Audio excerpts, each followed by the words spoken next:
Tapi yang menjadi tanggung jawab peserta itu akan kembali dalam bentuk tabungan dan jaminan pensiun. Tapi untuk jaminan kecelakaan kerja dan jaminan kematian yang sifatnya perlindungan itu murni tanggung jawab dari pemerintah daerah atau pemberi kerja. Ya.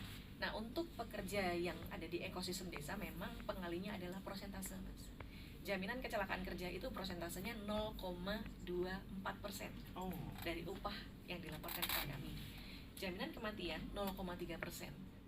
Jaminan hari tua ini yang porsinya besar 5,7%. Karena 5,7% ini akan kembali lagi dalam bentuk tabungan sehingga porsinya besar. Dari 5,7% itu 2%-nya menjadi tanggung jawab si pekerjanya. 3,7% tanggung jawab dari pemberi kerja atau pemerintah. Untuk jaminan pensiun itu besarannya adalah 3%. 1% ditanggung oleh peserta, 2% oleh pekerja. Jadi kami pastikan untuk yang dipotongkan pada gaji aparat desa akan kembali lagi dalam bentuk tabungan dan jaminan pensiun. Nah, itu yang sekarang sedang kami dorong. Sedangkan untuk pekerja informal, tadi kan kalau untuk 2 program, jaminan kecelakaan kerja dan jaminan kematian, iurannya 16.800 per bulan per orang. Iya. Tapi jika yang bersangkutan mengikuti sampai dengan jaminan hari tua, per bulannya adalah 36.800. Masih tergolong kecil. Jadi umpama saya cara gampangnya aja, pekerja desa itu bapak-bapak lah, itu biasanya merokok, Mas. Satu bungkus rokok itu paling murah setahu saya 20-25 ribu. Iya. Artinya apa? Dengan menyisihkan satu bungkus rokok aja, ngurangin satu bungkus rokok, 1 bulan itu yang bersangkutan sudah terlindungi BPJS Ketenagakerjaan. Kalau kita bagi 16.800, 1 hari itu hanya menyisihkan 500 rupiah. Sebenarnya ringan, tapi lagi-lagi masyarakat harus teredukasi. Ya paling nggak sehari minta sama temennya dulu lah. Iya. Jadi memang iurannya sangat terjangkau khusus untuk pekerja informal. Gitu. Oke, ini ada pertanyaan udah masuk di WhatsApp. Tadi saya udah di WhatsApp, Mas. Oke, ini ada dari Mamat, salah satu P3K di Kabupaten Tuban. Nah, tanya terkait kejelasan mekanisme BPJSTK untuk P3K karena sampai hari ini belum ada kejelasan jaminan ketenagakerjaan yang didapatkan meskipun sudah 1 tahun bekerja. Gimana? Jadi gini, kami memiliki peserta dengan segmentasi. Pemerintah sudah membagi, walaupun nanti Mas sampai dengan tahun 2029 seluruh jaminan sosial apapun itu akan bergabung di BPJS Ketenagakerjaan. Nah, tapi sampai dengan peleburan itu memang saat ini kami baru bisa menerima peserta dari 1 perusahaan atau pekerja swasta. Khusus untuk pemerintah daerah, kami memang menerima dari non-ASN. Nah, sekarang ini kan non-ASN sedang menjadi P3K. Nah, P3K itu tidak masuk pada peserta BPJS Ketenagakerjaan. P3K, CPNS, ASN itu menjadi tanggung jawab PT Taspen. Oh, beda. Saat ini. Okay. Saat ini. Maka khusus untuk non-ASN masih bisa menjadi peserta BPJS Ketenagakerjaan.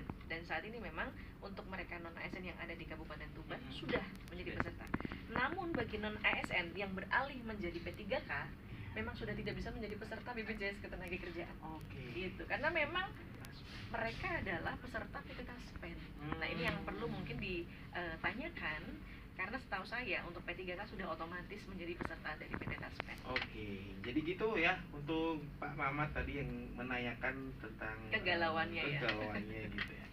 Ini ada lagi dari Bu Riza, Bu Riza, saya Ana gitu maksudnya. Aduh, komanya. Bu Riza, saya Ana.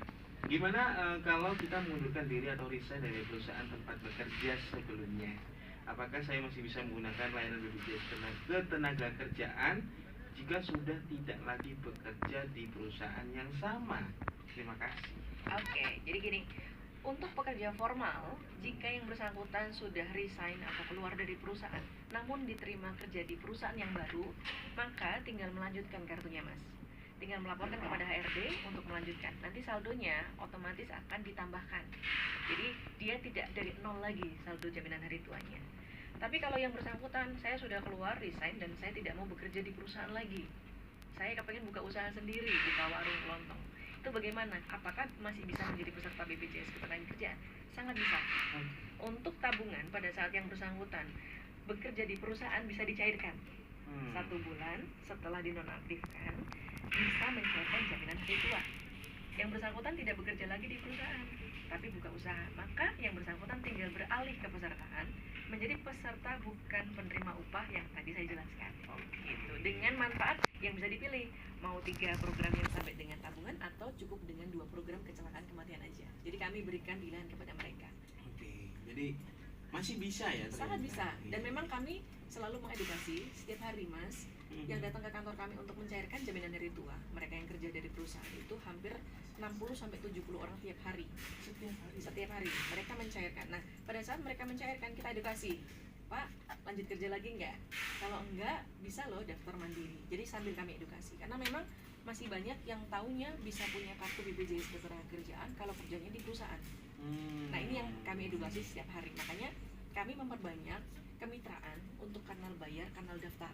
Nggak perlu datang ke BPJS Ketenagakerjaan, Mas, untuk daftar yang informal. Iya. Bisa ke kantor pos terdekat. Bisa.